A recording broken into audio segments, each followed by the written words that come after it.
गुरोर्ब्रह्मा गुरोर्विष्णु गुरोर्देवो महेश्वरः गुरोर्साक्षात् परं ब्रह्म तस्मै श्री गुरुवे नमः। गुरु ब्रह्मा है, गुरु विष्णु है, गुरु महेश्वर है, गुरु साक्षात परम ब्रह्म परमात्मा है। ऐसे गुरु को मैं नमस्कार करता हूँ।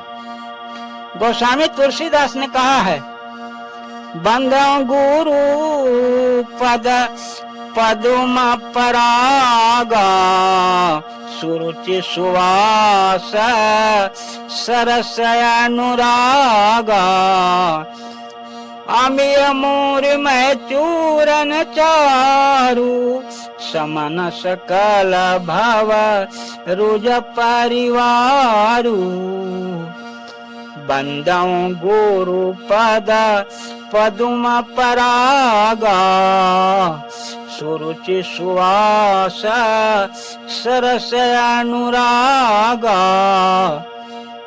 मैं गुरु महाराज के चरण कमलों की रज की वंदना करता हूँ, जो सुरुचि है, सुगंध पूर्ण है और प्रेम रस से भरा हुआ है, जो संजीवनी बूटी का चूर्ण है और संपूर्ण भाव रोगों के परिवार को नाश करने वाला है।